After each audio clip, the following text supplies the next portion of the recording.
Hi, good day everyone. So we are in State Library and this is the Guerrilla Podcast, Fresheyes with Nelya Valamanesh. Yes, Hopefully that was correct. that's correct? Yes. All Yeah. right. Thank you so much. So Nelya is here, is part of a non-profit organization Yes. that we called ActNow. So Nelya, tell me about ActNow. So Yeah. that people understand what are you doing. Yeah. So, ActNow Theatre Company.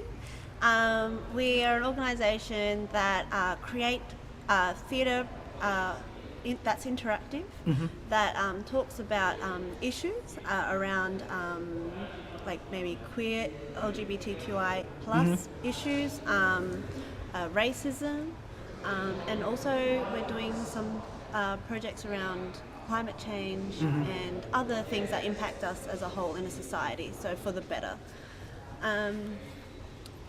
It started with Eddie, Edwin Kemp Attrill. He started the company a while back, as before I even had anything to do with it.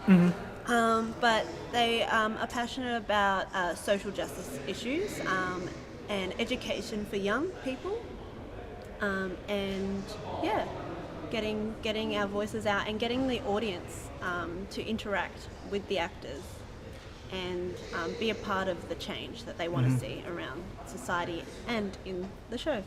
How do you become part of the Act Now? Oh, I think I came to an open audition that they wanted Muslim heritage actors that were women. So I just came along, and yeah, I've been around for about 3 years now. Yeah.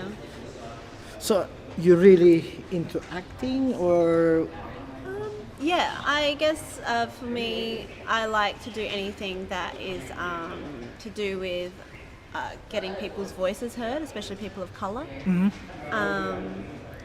And yeah, I just thought, why not? I was at uni at the time, so I was studying, so it's just a good little fun way of meeting new people and getting more experience in the field that I hope I am working in now. Well, back then, hopefully. so how many people involved on the Act Now Theatre? So they've got the board members, but the main people that are at ActNow, if you go into the offices, there are probably around 4 or 5. It's still quite a small company, but we have a lot of people come in and out depending on the projects and who is involved. Lots of actors and workshop, like when we workshop ideas, we get a lot of people that work in the theatre or creatives to come give their experiences as well.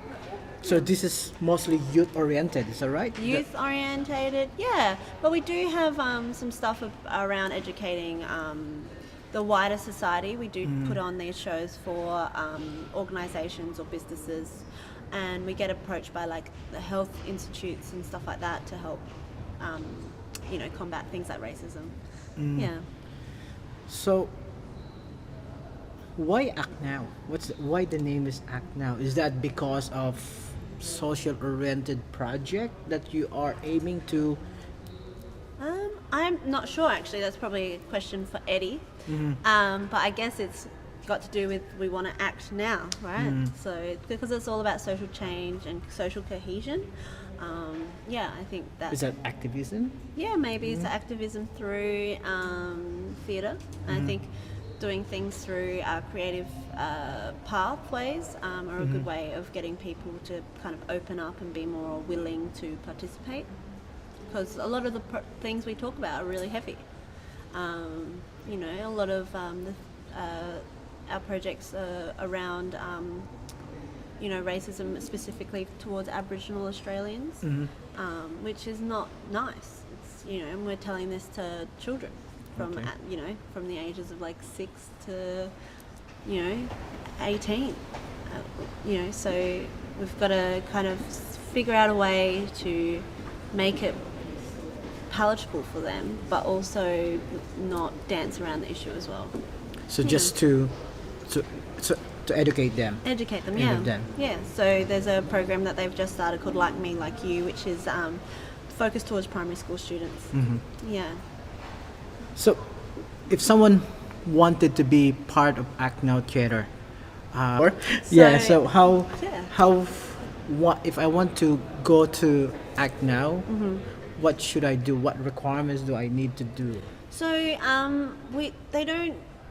they don't hold auditions that often, and usually it's because they need a specific person. But we do have other programs specifically for Aboriginal and Torres Strait Islander people and people of colour. So one of the programs that I'm actually help facilitate is called Theatre of the Global Majority, which Yasmin is the director of. Yep. And so we are every fortnight we all get together as a group at 6:30 on a Thursday night, and we learn acting skills with professionals in the field. It's open to anyone that is non-white culturally, and yeah, we get together and we learn skills, and hopefully the whole aim of it is to get to kind of bridge that gap of non-white people not being seen in theatre specifically and film. So we're trying to train up new faces and tell our stories, because there isn't that many, especially in somewhere like Australia, Adelaide, which is very white. So that's one of the ways you can get involved, and through that, if there are opportunities, new projects, then they can talk to you about it, or you can approach them with an idea. Usually it's they're still quite a small company, and we run off grants from the government and from other I can't say that word philanthropic organizations, organizations or art organizations. Maybe our audience want to donate. Yeah, Just come to the website. Yeah, totally. ActNow.org. I'm pretty sure that's probably not it. It's actnowtheatre.org.au. Oh, they can Google it. Yeah, Google it. Probably just Google it. I don't know what it is. And yeah, so we do a lot with very small amount of money. But yeah, if you do want to get into acting, and if you're a person of colour, we do these workshops. And we also have just commissioned 2 writers to write one play, and then the other one will be a musical. And then we'll be holding auditions for the play, and then you can, if you don't want to act, if you want to work behind the scenes, there'll be opportunities for that too. But it's just a really good group of people, and yeah, great to see lots of faces involved. That's fantastic. Yeah. So aside from that, some of our audience doesn't know that you're also one of the female DJ. Oh yes. So how did you? I don't know. I just, Because most of the DJs in on a club, mostly male denomination. yeah. So how you able to? I think it's not about like being female. I think it's a lot of it's to do with lack of access to the decks because they're expensive. So a lot of DJs don't get to, like, a lot of people that want to DJ don't have the chance unless you're going to invest a lot of money into it, right? How do you started? How I started was my friend Haneen and a group of us who are all women of colour. We wanted to put on a show, and because she is she's an artist. She's also helps curate zine publications. So we were like, let's put it on a party. So we all got together, and I said, I really like music, so can I offer to curate a music list and DJ on the night?